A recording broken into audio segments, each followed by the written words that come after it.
दो लकड़हार। एक प्यारा सा छोटा सा गांव था।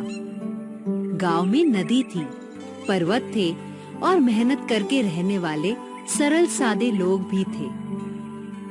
गांव के पास एक बहुत बड़ा जंगल भी था। उस गांव में हर साल विभिन्न प्रतियोगिताओं का आयोजन करने की परंपरा थी। ये प्रतियोगिताएं अपने अपने काम से संबंधित रहती थी। एक प्रतियोगिता थी लकड़हारों के लिए। प्राथमिक दौर हो जाने के बाद आखिरी दौर के लिए एक बूढ़ा लकड़हार और एक युवा लकड़हार चुने गए। बूढ़े लकड़हार का नाम कोंडाजी था और युवा लकड़हार का नाम सुदाम था। कोंडाजी कुछ थका हुआ लेकिन बहुत अनुभवी था, तो सुदाम एकदम युवा और शक्तिशाली था। इस प्रतियोगिता का नियम बहुत ही सरल था। एक दिन में मतलब सूर्योदय से सूर्यास्त तक जो कोई सबसे लकड़ी तोड़ेगा वो जीतेगा। ऐसी प्रतियोगिता थी। प्रतियोगिता सुबह जल्दी शुरू हो गई। युवा सुदाम पूरे जोश में था। वो जंगल के पास पहुंचा। कोंडाजी भी वहां मौजूद था। वो सुदाम को देखते हुए हल्के से मुस्कुराया और उससे दूर दूसरी दिशा में निकल पड़ा। सुदाम झट से पलटकर उसके सामने के पेड़ पर तुरंत कुल्हाड़ी चलाने लगा।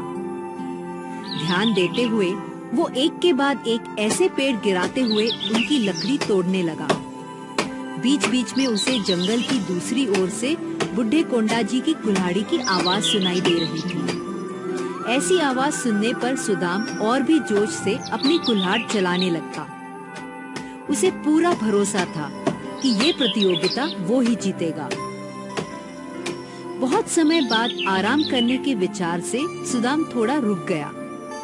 तब उसके ये ध्यान में आया कि जंगल की दूसरी ओर कुल्हाड़ी की आवाज नहीं आ रही थी। सुदाम ने हंसते हुए मन में कहा, अच्छा है दादाजी, करो करो, खूब आराम करो। उसे लगा कि वो तो कोंडाजी से कई अधिक शक्तिशाली है।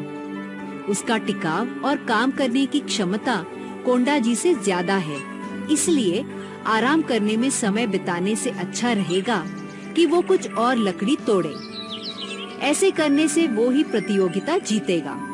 तो वो फिर एक बार व्यस्त हो गया। आसपास सारे गांव वाले इकट्ठा हो ही गए थे।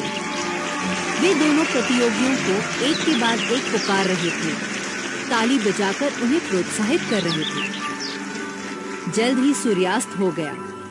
गांव के प्रमुख ने सीटी बजाकर कुल्हाड़ी नीचे रखने का समय घोषित किया। सुदाम को ये पूरा भरोसा था कि निश्चित वो ही विजेता था। उसके सामने ही उसने तोड़ी हुई लकड़ियां का बड़ा सा ढेर पड़ा था। वो बड़े गर्व के साथ सबको देख रहा था।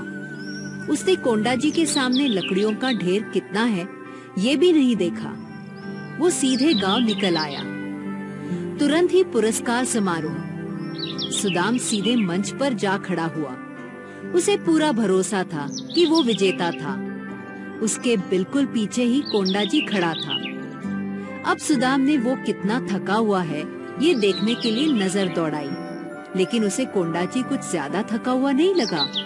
सुदाम को थोड़ा आश्चर्य हुआ। जब पुरस्कार की घोषणा की गई तो सुदाम अचंभित हो गया। कोंडाजी जीत गया था। अरे ये ऐसे कैसे हुआ? वो जल्दी से कोंडाजी से बोला, क्यों जी, मैंने तो सुना कि तुम हर घंटे के बाद आराम कर रहे थे, लेकिन मैं तो पूरा समय एक भी पल बिना रुके कुल्हाड़ी चला रहा था और फिर तुमसे अधिक शक्तिशाली भी हूँ। फिर मैं हार कैसे गया? बूढ़ा कोंडाजी उसकी ओर मुड़ा, हंसा और बोला, हर एक घंटे बाद मैं आराम कर ही रहा था, लेकिन साथ में हर घंटे मैं अपनी कुल्हाड़ी तेज कर रहा था। उस कारण बाकी बचे समय में मैं तुमसे दुगनी लकड़ियां काट पाया। ये सुनते ही सुदाम मन ही मन शर्मिंदा हुआ। वो समझ गया कि उसका दम भी कम पड़ गया था और कुल्हाड़ी की धार भी। बिना रुके काम करना हर बार होशियारी नहीं होती। केवल शक्ति नहीं, अपना लक्ष्य पाने के लिए बुद्धि का भी प्रयोग करना पड़ता है। ये सुदाम को अब अच्छे से समझ में आ चुका था।